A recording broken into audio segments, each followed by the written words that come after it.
부산 분양권 시장 관련해서 간단한 내용 정리했는데 먼저 거래량이 얼마나 많은지 살펴볼 거고요.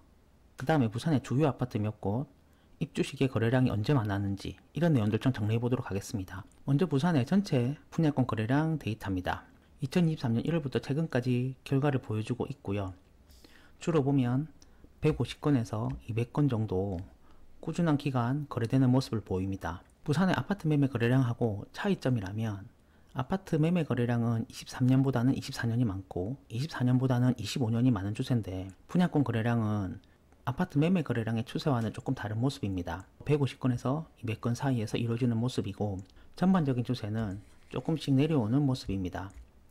분양권 거래는 아파트 매매 거래량과 다르게 신축 아파트 입주가 많으면 거래량이 많은 특징이 있습니다.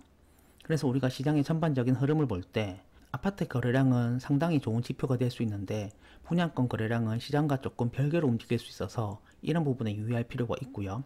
어쨌든 분양권의 꾸준한 거래량을 통해서 시장이 어느 정도는 움직이고 있다라는 정도로만 해석하시면 될 것 같습니다. 그런데 우리가 조금 궁금한 건 24년 1월에 무슨 일이 있었길래 어떤 아파트의 거래량 때문에 분양권 거래량이 이렇게 늘어났는지 이런 거 한번 살펴보도록 하겠습니다. 새로운 그래프를 보시면 빨간색 점이 표시되어 있는데 빨간색 점은 대연 DIL의 분양권 거래량입니다. 입주권 제외했고요.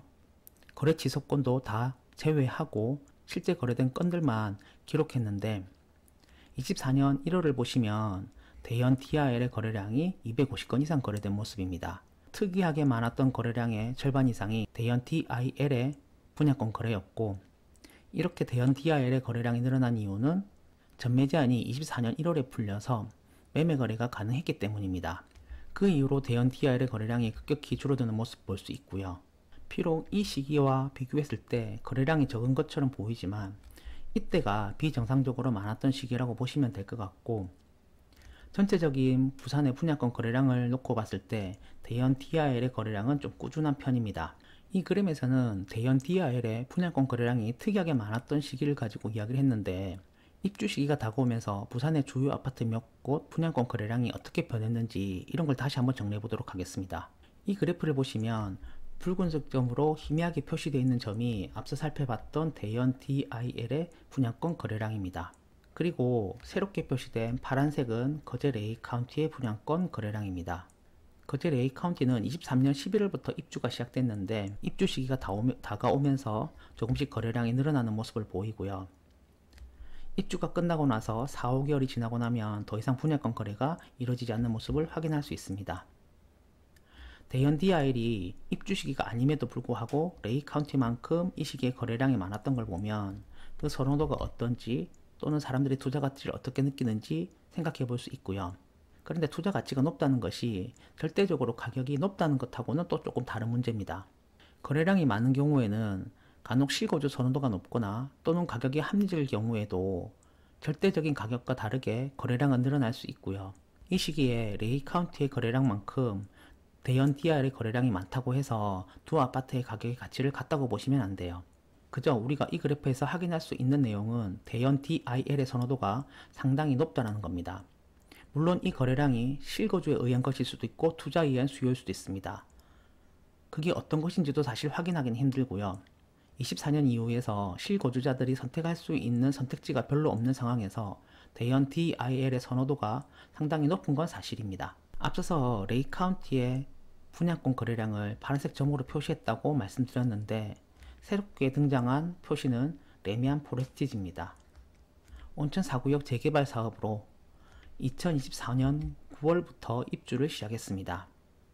레미안 포레스티지의 경우에도 24년 9월 입주하기 반년 전 혹은 그거보다 조금 전부터 거래량이 늘어나는 모습을 보이고요.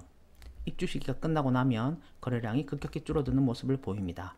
레이 카운티가 부산 아파트 시장이 다소 불안했던 시기에 입주를 진행했다면 레미안 포레스티지는 그것보다는 조금 시장이 좋은 시기였다고 보시면 될 것 같아요.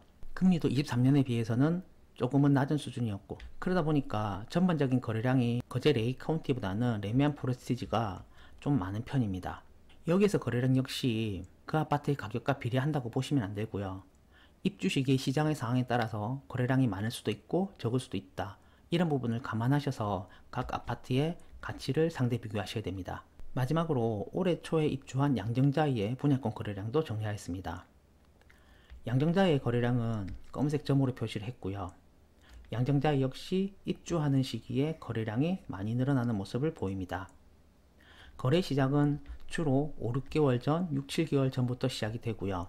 그래서 새로 입주하는 아파트 분양권을 알아보시는 분들은 입주하기 6, 7개월 전부터는 분양권 거래량이 늘어나니까 그때부터 물건을 알아보시는 게 좋을 것 같아요. 특히 입주가 끝나고 나면 거래량이 급격히 줄어드는 모습도 확인하실 필요는 있고요.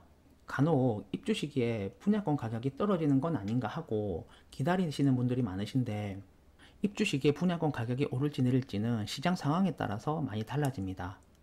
만일에 시장 상황이 좋다면 분양권 가격이 떨어지지 않는 경우도 많고, 혹은 매수 타이밍이 너무 낮으면 좋은 동호수를 잡기가 어려운 경우도 많습니다.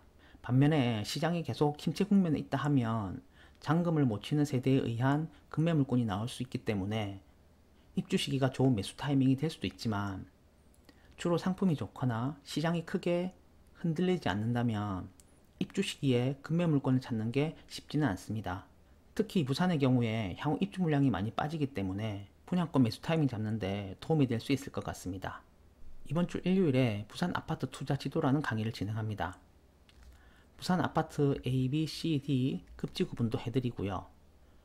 최근 몇 년간 부산 아파트 시장이 어떻게 흘렀고, 그 흐르는 과정에서 주요 아파트는 어떻게 가격이 형성되고, 잘 오르지 않은 아파트들은 어떤 모습을 보이는지, 또 그렇게 가격이 움직이는 이유는 무엇인지 상당히 많은 아파트 실거래가를 놓고 각 지역을 구분하는 내용입니다.